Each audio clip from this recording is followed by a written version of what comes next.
nation, under God, indivisible, with liberty and justice for all. The records show that Selectman Moody and Selectman Venziano, Chairman Venziano, are not here tonight. The other three selectmen are here. C, consent agenda. We have warrant number 14 dated 10/7/19, number 15 dated 10/7/19, payroll register number 41 10/10/19, and 42 10/17/19. Move to accept. Second. Been moved and seconded to accept the warrants and payroll registers. Any questions, comments? Seeing none, all those in favor? All in favor, it is a vote. Mr. Vice Chair, there are a couple other items on the consent agenda. One is a Okay. liquor license renewal for the American Legion Post 39. Their current license expires in December, so they'd like to get things started with a new application. We have an application for, what is it? It's their annual liquor license. Annual liquor license renewal for American Legion. Yep. The American Legion. Cardiff, Belanger, Post 39, American Legion. Move to grant. Second. Moved and seconded. Any discussion? All in favor? All in favor, it is a vote. Just so you know, according to town ordinance, if you have a liquor license and you have live entertainment throughout the year, you also have to have a special amusement permit, which by ordinance requires a public hearing. So that will be scheduled on the next selectmen's agenda to have that special amusement permit, because the Legion will do a couple of live band performances during the year. So that'll come up next meeting. There you go. Thank you. In your packet, you should have received a summary of the highway closed bid for a couple of pieces of equipment. And so the recommendation is there on that summary sheet from the road commissioner to sell the Ford truck and the trailer and the shoulder machine to Pat Daigle, and then a recommendation to sell the hopper sander to Bob Poulin, and that represents the high bids on all four of those pieces of equipment. According to town meeting, you, the selectmen, are authorized to sell this, so we're bringing it before you tonight for a vote of approval. So you have the information before you. What's your pleasure? Make a motion to sell it, the Ford truck, trailer, and shoulder machine to Pat, and the hopper sander to Bob Poulin. Second. It's been moved and seconded to sell the equipment, the excess equipment, as stated here, to the high bidders. Any questions? Mr. Elias? I have just a comment of history. That shoulder machine, as I remember, was bought under Road Commissioner Phil Curtis. That's how old it is. Just a comment. Do you remember what we paid for it? It was a heck of a lot more than $500, I can tell you that. I figured you were going to say. I can almost remember, but I can't. I figured you were going to say it was $290. No. That would be great. Something we never use, huh? Well, we used to, but we have those side dumps, Yeah, right. chains for our sanders in the wintertime, so we just put the material on that, and Right. it saves a lot of the mess. So we have a motion and a second to sell this property. All those in favor? All in favor, it is a vote. One other item under the consent agenda is the Abenaki Snow Riders Snowmobile Club is applying for a grant to do some maintenance on their trails, also some bridge work. According to the application that Dave Campbell gave me, they need a letter from the town saying that the selectmen have appointed David Campbell to be this grant's project director. So if I could get a motion to that effect. I'll make it a motion, we put Dave Campbell as director, project director. Second. It's been moved and seconded to appoint David Campbell, project director, for the grant application for the Snowmobile Club. Questions, comments? Seeing none, all those in favor? All in favor, it is a vote. That covers the consent agenda. That does. Yep, now at the meeting minutes. Mr. Vice Chair, Yes. do we have to sign anything to that effect? No, I'm gonna write the letter and basically say that you Oh. have made that appointment tonight.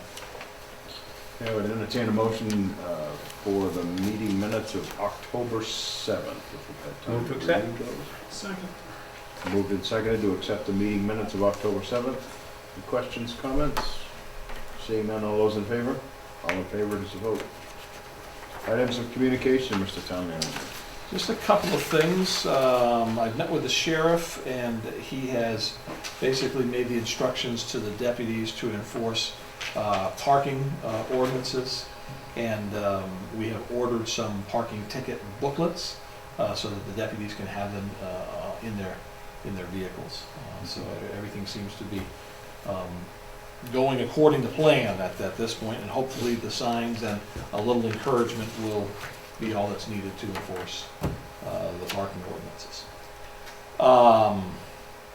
I met with Jeff Melcher. Jeff's the new superintendent for Madison Electric, and something that Mr. Elias had brought to my attention, I wanted to touch base with him. It turned out that it probably is best for him to come and really introduce himself to this board and maybe have some comments and questions from anyone that might be here or from the board regarding MEW. One of the things that we talked about was this concept of line loss. And the solar array out there produces, on a nice sunny day like today, it produces more power than MEW is able to use in their neighborhood grid. Backyard Farms buys their electricity separately. They just pay MEW for the transmission. So that solar field, if it overproduces, then the energy has no place to go, and so they call it line loss. But the way the grid is set up is the largest user will get any of that extra energy automatically.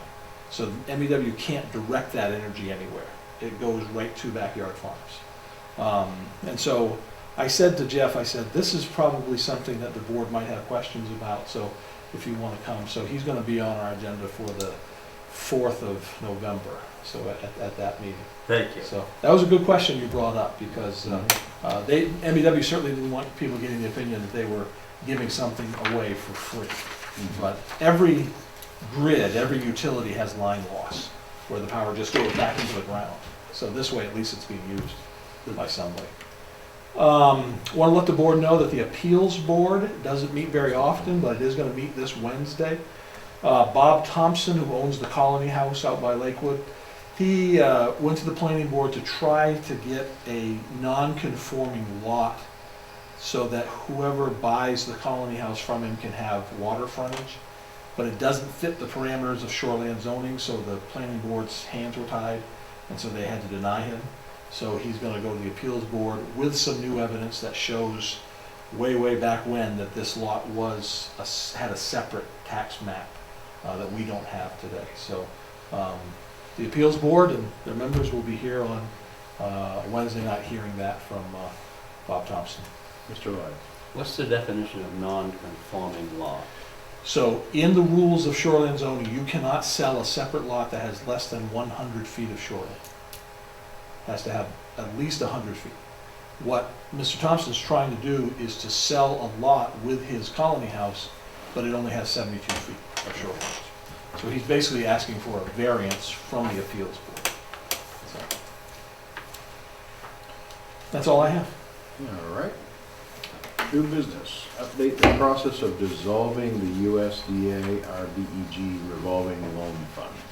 So that's been our conversation over the last several meetings. In your packets, I put this letter from Brian Wilson of USDA, and very simply put, if the town returns this portion of the original $50,000 that was given to the town in 2009, then we'll be able to dissolve it, and that amount is $42,384.06. And in the warrants that you had reviewed earlier tonight, that check was in there. So essentially, on receipt of that check, the town will be done with that USDA program that lasted about 10 years. And that will leave in the town's coffers about $38,000 worth of money to be used, and we had talked about this in previous meetings, committed to the GoLab loan that the town had put together. But I did want to touch on, if it's okay with the board, a decision the board made back in July to transfer interest from the revolving loan account to the matching grant fund. When the board made that decision in July, we didn't have all the information about the USDA and to basically dissolve this account. Now that that's done, it would probably be cleaner for the auditors if the board made a motion tonight to move $10,000 from the town's revolving loan fund to the matching grant program to be able to fulfill those commitments of the grants that were awarded. So you're looking for a motion to move 10,000 from the town's revolving loan fund to the grant program? The matching grant fund. Matching grant fund? I wasn't here in July when you moved the money, so this is just a bookkeeping thing, I believe. Mr. Elias? Does that clean that account out? No, that will leave about $29,000 in that revolving loan account. Plus whatever money comes in from the outstanding loan will go right into that revolving loan account. Mr. Savage? But are you asking about the other one, the matching grant account? No, I guess I kind of want to know, is Hagopian still on limbo? Well, from what we talked about last meeting, my recommendation was that the revolving loan program take a hiatus for the rest of the fiscal year. And I think like Mr. Moody mentioned, that when the next fiscal year comes around and the revolving loan program is up, then Bob would be at the top of the list. So are we going to continue to do like those $5,000 grants and that kind of stuff? Those are a separate fund, right? Are we going to continue doing that? As long as the board funds that when they do the TIF, economic development budget, and we do that every July. Right. You've already done it for this year. No, I know. But are we going to continue to allow TIFs in Madison? Or are we going to not TIF and just tax people? Because the way you've got this written up here, this backyard farm stuff, there's going to be an end in what, 36? 2036, yeah. We'll get to 06, it's 30 years. Yeah.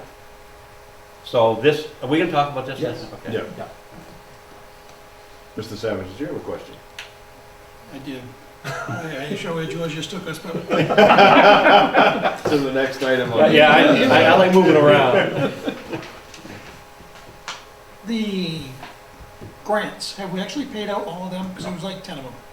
There are seven Seven, okay. altogether, Seven, so roughly 35,000. We And if paid out 3? And if you remember that night, we had 7 applications, and we only had enough money allocated to fund 5 of them. Right. So we went back and, the board went back and forth deciding who they would and who they wouldn't. Then when we got to this conversation about the revolving loan fund, that's when Tammy Carrier made the recommendation to transfer the interest out of it. And the board said, aha, if we take some interest, put it back against the matching grant, we can fund all of them. And so that was ultimately what was decided. So that's why we've made the commitment to fund all of them. We've paid out 3.5 out of the 7. So there's 3 more out there that we haven't funded, and then half of another one. Do we expect to pay them other 3.5 out? Within the next year, yes, Yeah. because they have a year to complete the project. So whatever they don't get done this fall, they'll probably pick up in the spring. Didn't we already pay out half to someone? Yeah. We Last get a time. half project, right. Yeah. And we'll do the other half in the spring. Right. So right now, we haven't exhausted the 25,000 that's been set aside in the TIF budget. But by sometime next year, we'll have to move more money into there to pay out all 7 of them. And by doing this tonight, by making this motion tonight, while the whole revolving loan thing is fresh in our minds. We're just cleaning that up from an audit trail perspective. Exactly, so that So Tammy that- can pull the minutes and say, this is when this was moved. The money, okay. That's really. Okay, what we're I'll doing. make that motion that we take that 10,000 of interest and put it in the revolving loan fund. Is that what you want? Put it in the matching grant. Matching grant. Second.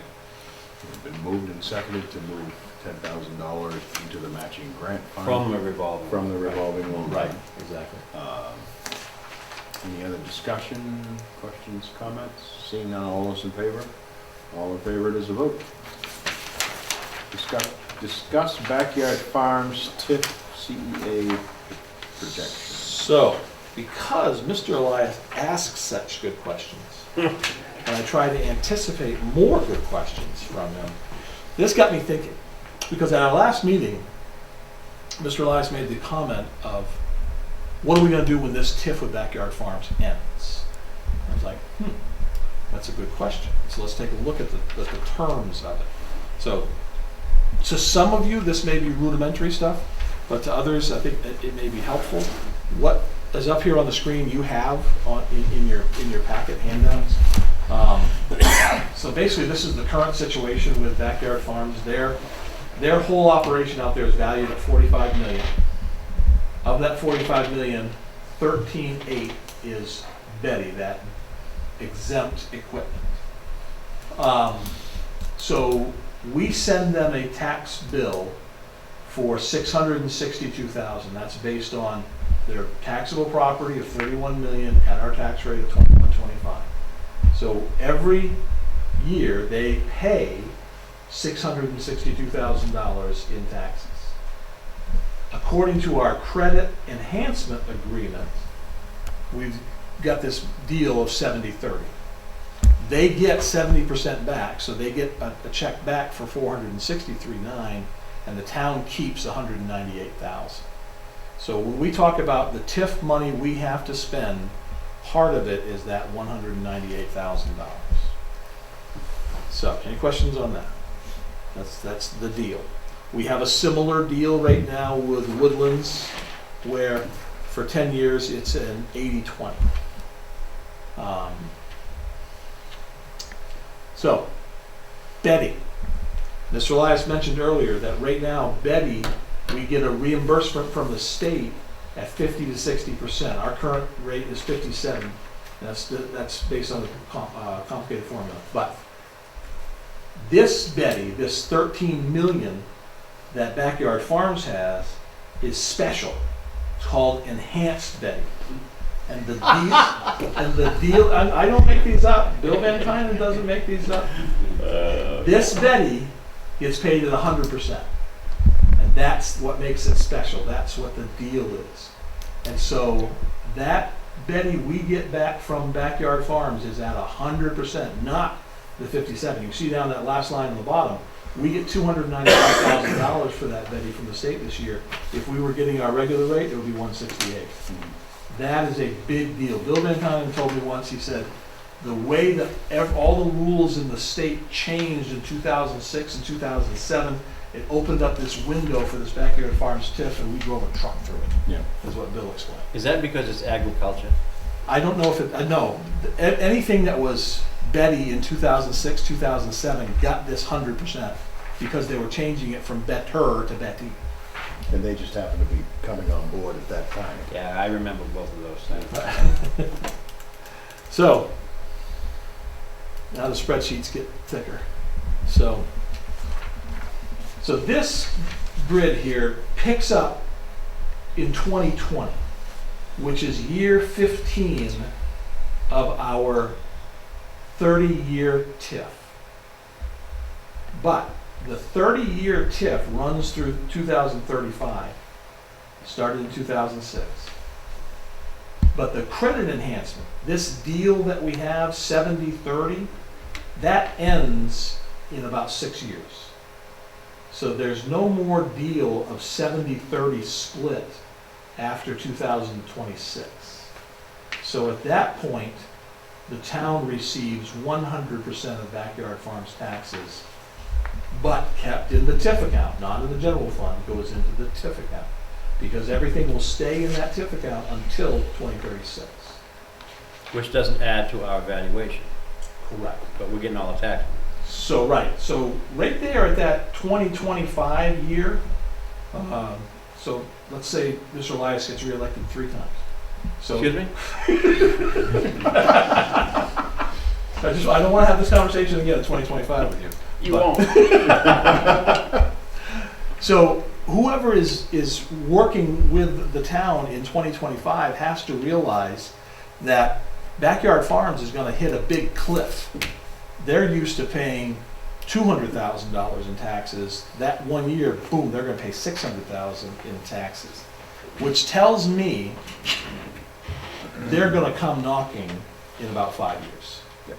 And say, let's renegotiate our CEA, our Credit Enhancement Agreement. So that's something that future boards and future town managers need to be aware of in about 5 years. The other thing to be aware of is right now they don't care what their valuation is. Because the higher their valuation, the more it benefits them.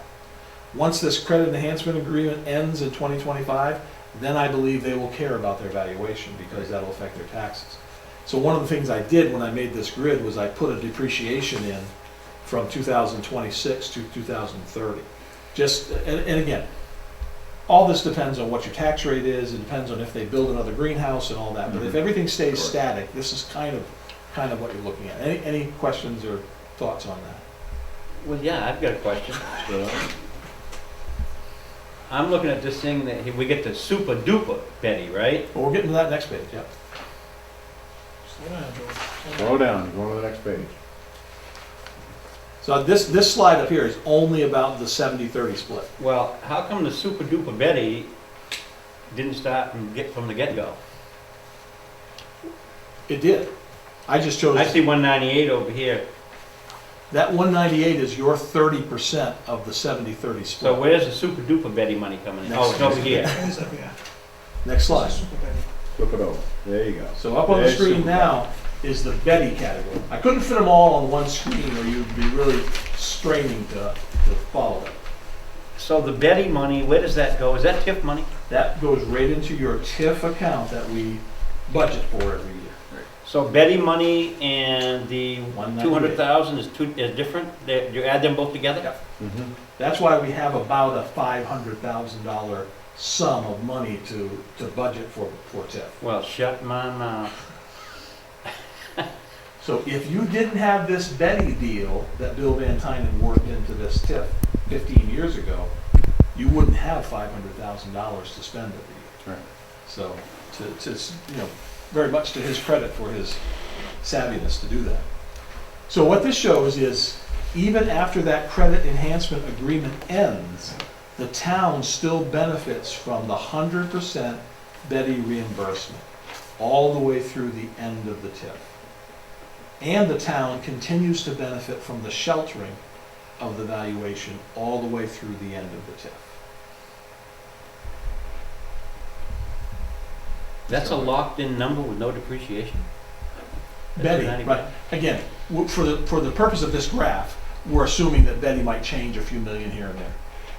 But again, Backyard Farms is not gonna come and say, we want you to reevaluate our Betty, because they're not paying anything on it. What? Okay. Hypothetically, they come in 5 years. David Savage is here, I don't know about Jack, but I know I'm not. Okay. I won't be. So they come in 5 years. If I was sitting here, I would say, for the next 10 years, seems we're going to 30, right? Mhm. So for the next 10 years, it doesn't show up on our assessment. Why should we give you a TIF? Why should we renegotiate? Right. What's the benefit to the town of Madison? Exactly. And that's a conversation that future boards and managers should have, because you just hit right on it. The TIF is the creation of this 30-year district that shelters. Right. Inside the TIF is this credit enhancement agreement that runs out in 5 years. So you're exactly right, in 5 years, or even prior to that, maybe why that's why we're having a conversation tonight, we need to be thinking about what is the approach, the strategy of the town going to be. You asked a good question a few minutes ago, are we ever going to TIF anything ever again? Well, the town still has a TIF policy, and until the town changes that TIF policy, it's still open that you'll consider anyone. It just would have to be the right, obviously this was a right situation, 200 and some jobs, $50 million worth of Oh, yeah, value. we tied a lot of this into the job creation. Exactly, Mhm. exactly. So that, any other questions on the Betty? There's only 35 more slides, just so. No, there isn't. No, there isn't. I've run out of pages. As long as I can keep Mr. Elias's attention. Yeah. So now we talk about 2036, when Mr. Elias comes back for the third term on the Board of Selectmen. So what I've done on this slide is I have done just what Mr. Elias mentioned. I've depreciated the overall value. depreciated the Betty, and let's say for an hypothetical that we're gonna put $24 million out there as taxable property. Again, say if our tax rate is still 21, 25. So you see there the $512,000 they'd be paying as a taxpayer. The Betty reimbursement is now dropped down to 57% because we're outside of the TIF district.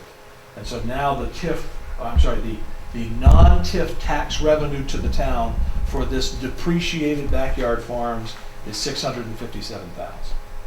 So that's what you would be taking. It wouldn't go into a TIF account anymore. It would go right into the general fund to pay for taxation, just like every other taxpayer does. Right, there's no restrictions on what you use it for. Yeah, but that all sounds good until you take the school and stuff out. Boom, there you go. Bingo. Next slide. Right over here. Next slide, there you go. So now, if you're no longer gonna shelter this 24 million, Right. again, based on today's numbers, you're gonna pay 200,000 more in state aid, or you're gonna get less, 200,000. You're gonna pay 60,000 more in county taxes. You're gonna pay less, get less in revenue share. So it's gonna be an impact of about $300,000. So again, all hypothetical numbers, but I put this out there so the board would have some understanding. And again, you get these questions a lot. You get these questions a lot from residents like, you're wasting this TIF money, you're not using the TIF money the way it should be, what are you gonna do when the TIF money runs out? And I think it's a very good question. So I think in the next few years, obviously we're going to have to renegotiate with Backyard Farms if they have another credit enhancement agreement, or what their valuation is. And then over those last 10 years of the TIF, while the town's still getting that 100% Betty benefit and tax money that goes into the TIF account, then maybe that select board will take a look at the last 10 years and say, okay, maybe that now it's time to do something different with this TIF money. We've come through this loss of valuation where we used a lot of it to offset taxes and pave roads. Is that what we're gonna do in the future, or are we gonna taper off of that? So I just leave it out there as information. There's really no action the board needs to take. I just thought I'd bring it up for information. Okay. Any other questions on that? Just a comment, maybe we ought to say, well, you know, if there was another greenhouse go up, we might be able to make a deal. Exactly. There you go. Exactly. Keep that in mind, 35. 36. All right, item 3, discuss summary of 2019 audit of town financials. What do you have for us? Not much. Pretty quick here because Tammy and the auditors are still working through some final numbers, so I really don't have that for you. I just want to touch base on undesignated fund balance. We always tend to fixate on this, and I think it's a good thing to fixate on. At the end of 2018, the town had a surplus or undesignated fund balance of 1.65 million. According to the audit rate now, that number's come down to 1.3 million, which makes sense because we carry forward $300,000 from undesignated fund balance to fund the budget that just ended. The combination, I keep these records, the combination of the town and the schools undesignated fund balance last year was about 3.6 million. The year before that was about 3.7 million. I imagine, we haven't got the school's budget yet, but I imagine that the combination is going to be around 3.3 million this year. So that number I think is going in the right direction, that you're able to fund the budgets without holding too much taxpayer money. So basically that's about a 3-month supply of what it takes to run the town and the school. So. But when the budgets or when the audits come out, you'll get your own books and you're welcome to do with them as you please. I thought we took 400,000. For the budget we're in now. Yeah, The so previous- that was last year. Right, the audit is for the year All right, that just yeah. ended. Yeah. So unless there's any other questions there. $3.3 million. That's my estimate for what the schools and the towns is gonna be combined this year, but I haven't got the towns, or the schools number yet.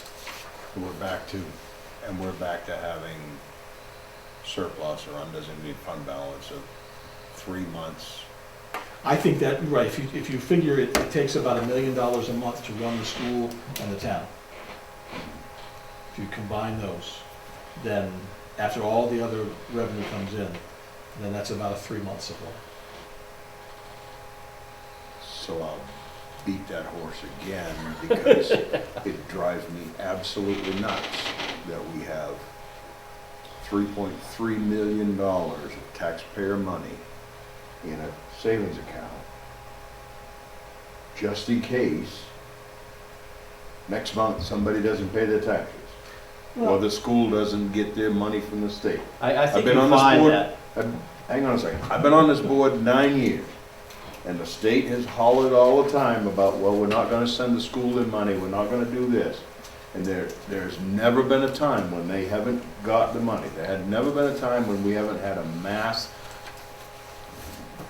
protest of taxpayers not coming in to pay the taxes, where we needed to have $3 million in the savings account. And it just frustrates me terribly that we're taking taxpayer money and just parking it in an account because bad things might happen. yeah, but Jack, we don't have $3 million in it.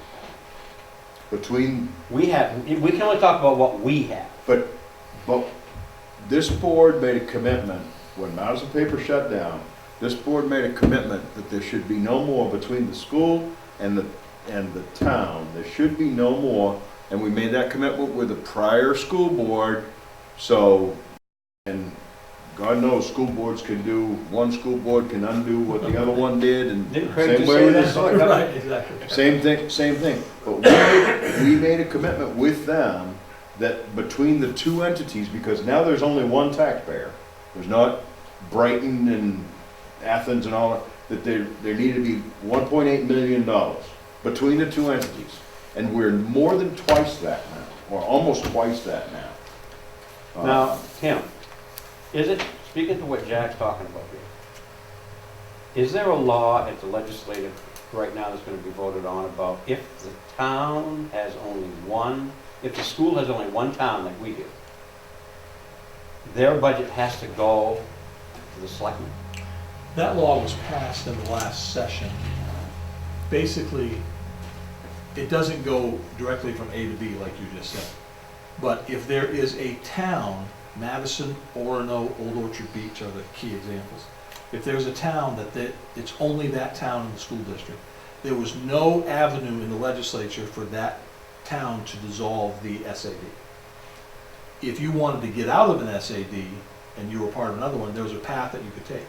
So what this legislation did was create a path if a town wants to go through this process. And it's just like when Athens wanted to pull out. You have to hold public meetings, you have to form a committee, you have to do the whole thing, you have to get town meeting approval and all that. So there is an avenue now, if a town wanted to dissolve their SAD, you would have to form a committee to look at, would the town benefit from that? And so one of the possibilities would be that you would have a school as a department of the town. And if you had your school district as a department of the town, then yes, that budget would be reviewed and voted on at the same time. All the budgets would be at town meeting. Right. School, And the town. road, But you're a long way from there right now, but there is now an avenue to get there. that's what that's all That was about. legislation, because before there was no avenue to get there. Okay, So if the town really wants to do that, and it seems to make sense for everybody, then you can do that, right. so. I would just comment on your savings account analogy. It's really a checking account more than a savings account, because this undesignated fund balance is the money that's in both general funds. This is what you're writing checks out of. I will say, But if you're getting interest on it. If Tammy were here, she would make this point. 1.3 is our fund balance at the end of this fiscal year that just ended. We're gonna take another 400 of that and apply it to this year's budget. So it's very likely that next year, our undesignated fund balance for the town will be less than $1 million. When that's the case, and we were there right after Madison Paper's valuation went down, this is when you have to watch your cash flow like a hawk.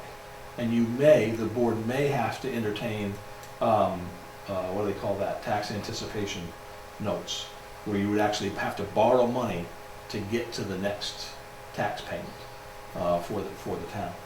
So that, we haven't had to do that in the past, fortunately, but once you get an undesignated fund balance under $1 million, that's where you really have to watch that. because the ebbs and flows of your cash are so big in municipal. You have all this cash that comes in during 2 times of the year, and then you have to make it stretch. You just signed a warrant that we pay the county our $800,000 bill for the county, so that's, 1.2 million. that's a big check, that was a big warrant. Right. I had school in the Big county, warrant. so. So that's what, I understand all that. I was here when we called the school district and said, we can't pay you this month until right, taxes start coming in September. right. I was here, but you know, nobody at the school district didn't get paid. None of their bills didn't get paid Well, they got $1 million. because we didn't pay them the $445,000 a month we pay them, because we didn't have the cash flow. And that's been the whole point of this discussion about these fund balances is there's enough money there so that, you know, if you gotta adjust a little bit here and a little bit there, and at 2.5%, 3% interest on tax anticipation notes, you're better off to borrow the money. Yeah. You know, when you were paying 7 or 8%, it was a different story, but at 2.5 or 3%, you're better off to borrow it than have it sitting in a money market account that's getting 1.2%. You know, especially since it's taxpayer money. So that's my only point, is that, you know, we foreclose on people's houses because they don't pay their taxes, but we get $1 million in the bank. You know, sometimes Yeah, it just is it's just an ethical thing for me. You know, back in the ancient days, when I got on the board, when it was a calendar year, that's what we did. We borrowed in anticipation. I never liked spending money from January to the March town meeting Yeah. before it's been approved. Right. Yeah. And I always fought against that, and then we decided to go with the school year. We get rid of tax anticipation, saving us, at that time, around 30 grand a year, and because we borrowed from January to October. Right, Wow, wow. right. I remember that, George. Yeah, and we was paying over $30,000, that's taxpayer money, Yeah. you know, and that was a lot of money back then, Right. you know. Yep. So when we went to the double tax bill, like we have now, and we got rid of the tax anticipation, I have a hard time to go back to those days of borrowing money, you know, I really do. And I don't care if it's at 0%, I just borrowed money, you know what I mean? If we can make it without borrowing, it's always better. Well, and quite frankly, we came through the worst of times, the closure of the mill, Without borrowing money. without borrowing money. We had it available. We had it available so we could borrow it if we Right. needed to. But we came through it without borrowing money. Right. So the And- point is, why should we have to borrow? If we made it through that, Right, but I mean, those are two different things, George, borrowing to pay your expenses because you haven't appropriated enough taxes versus sitting on big cash balances. And I understand there are certain, but auditors are gonna say that you gotta have 3 months of your expenses in a savings account. Well, it just seems like it's a little excessive when you're talking a $10 million in total budget, for all intents and purposes. $10 million in total budget, and you got more than a third of that just sitting there every month in undesignated fund. we would have less than that if the school bellied up to the bar and took more of their money out and put it onto their budget. You know, I can understand having, to go along with Jack, you know, when you have one big taxpayer, like we had with the mill, then they wanted you to have a bigger savings account, just in case they Sure. want an abatement, they want to Yeah. fight their taxes, so we gotta run the town while we're abating, or they're fighting their tax bill, and we're going through that right now. Right. But we don't have that big taxpayer anymore. Maybe $1 million is where we ought to set the limit. Yeah. For us, I mean, we Right. can't do it with the school. Right. Okay, Glad I brought it up. good discussion. Item 4, discuss capital renovations at the Old Point School. Well, Mr. Yeah, Elias okay. once again has set me up. 'Cause I was gonna What say- have I done now? because, well, you're wide open to borrowing money, I see. Oh, I love it, yeah. All right, I wanna be just like the water district. oh, gosh. He was on camera. So, you may not have got the email. Did you ever get that email? Well, of course you did. Email? I'll say this publicly for the public and you. Yes. Mike Corson emailed us back the next day. He Yeah. misspoke about the district's debt. Yeah, they didn't owe that much. It's around $6 million. Yeah. So Still a lot of money. they're in much better shape. It's still a lot of money. It's better than 10 or 12 or whatever. It's He said 30, Yeah. 50. He said 15. Yeah. It's only 6. Yeah. So So we're gonna add 2 to that. over the last couple of months, the town has received a grant to allow Siemens to do an energy audit report. And so basically, we had Siemens engineers come in and take a look at municipal building, fire department, highway garage, this Old Point building, the library, and the East Madison fire station. So in this report, they've gone into great detail about possible energy savings. And the low-hanging fruit is changing to LED bulbs and protecting the envelope of these old buildings so we don't have too much heat escaping. For the most part, there's really just small recommendations for most of the buildings except this one. This building came to the top as the building that probably needs the most work as far as projects. Some of those projects we've already done. These lights are all LED, the hallway, the meeting room down there. We did that with an efficiency main grant. We still spent about $3,000 to get all of that taken care of. We have been measuring the windows in the Historical Society, which is the old 1926 portion of the building. And we're working with the company called Window Dressers. This is just a small model. But basically, they put a plastic insert with a foam, so that's why you measure the windows. This is done by a nonprofit group through a community build. There's still a cost associated with it. So there's 16 windows that we measured in the old part of the school. And probably of those 16 windows, about half of them, you can just feel the air coming right through them. They're single pane wood windows that somebody hadn't closed, I don't know, in 2005 or so, and so these windows have been open. This is the first time we've actually gone in and moved some of the historical displays to get to the windows, and these windows have been open by an inch for years.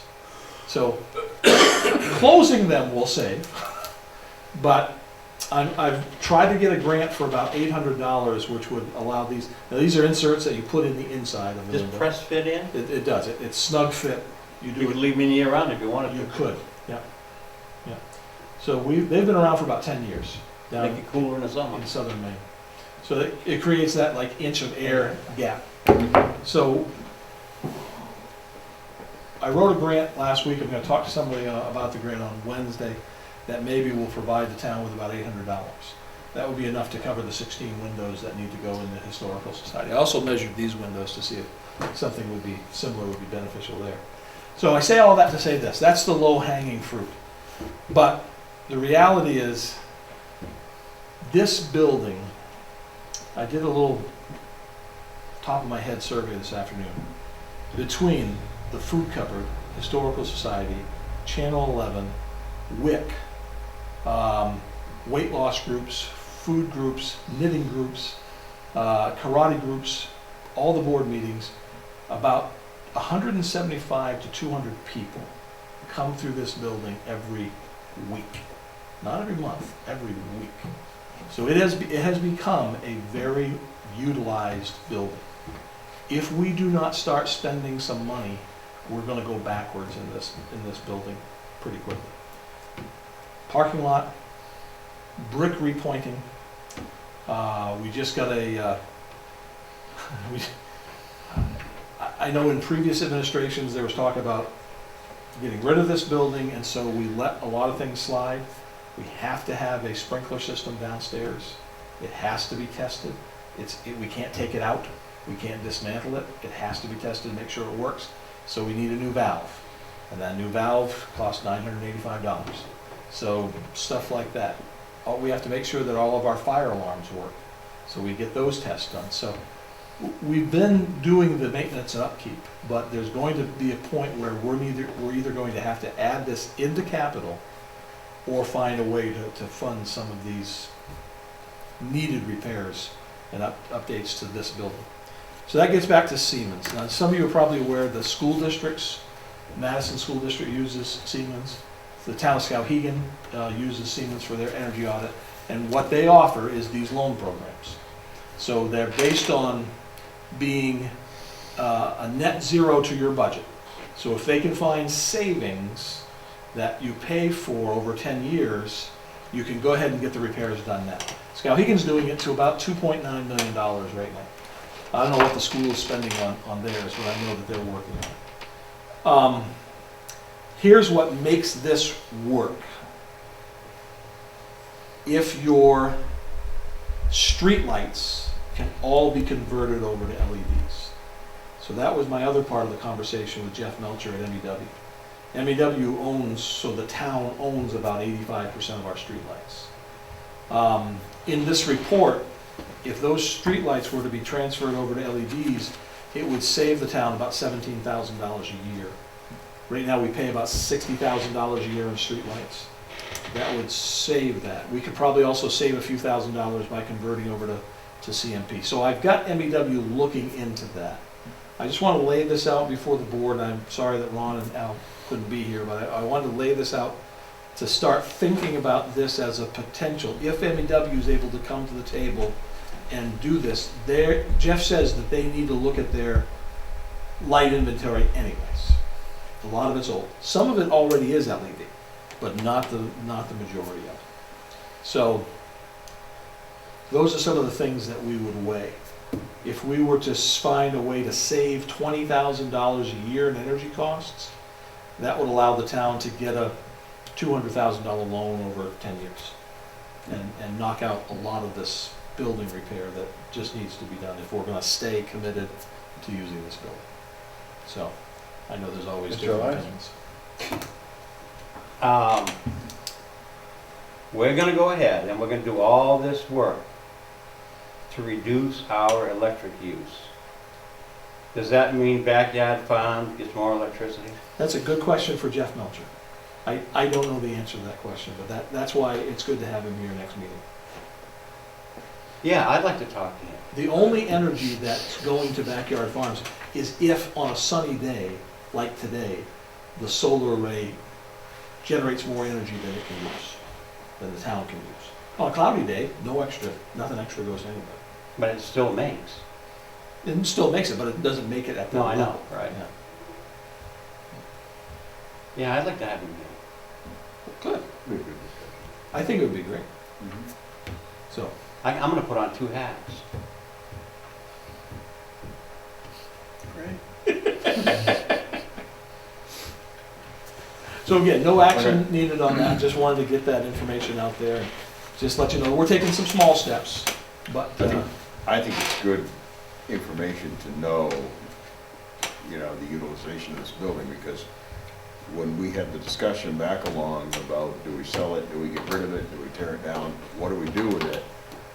One of the things that we talked about was having a building that was available for use for board meetings, because obviously there's no room at the town office for Right. meetings and that kind of stuff. right.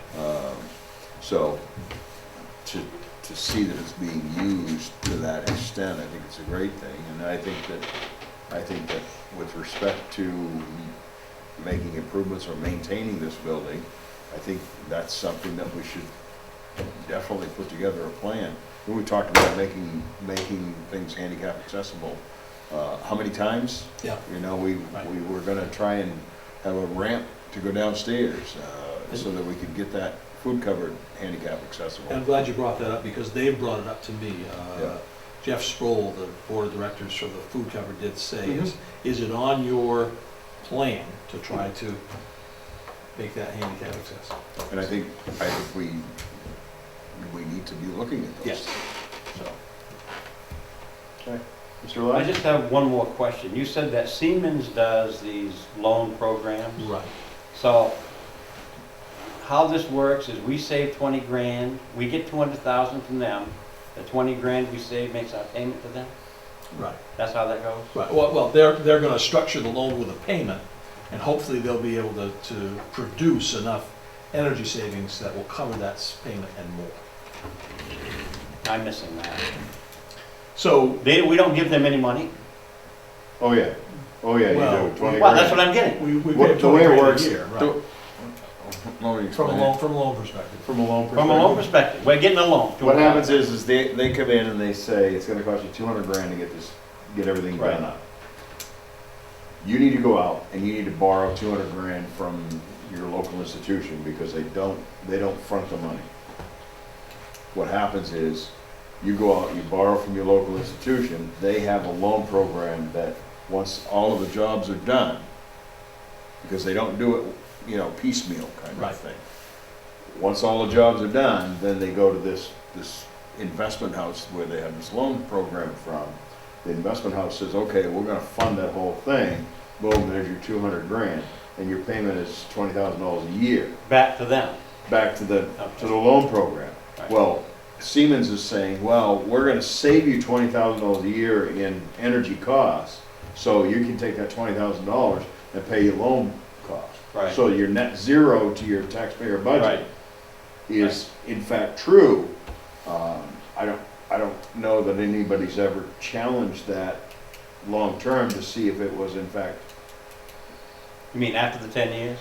yeah. Right, you would need to go back and look at some test cases. Did they come through and do everything they promised that they were gonna do? That's Well, not so much that, but did the Savings. did the savings pan out so that you really did have a net zero?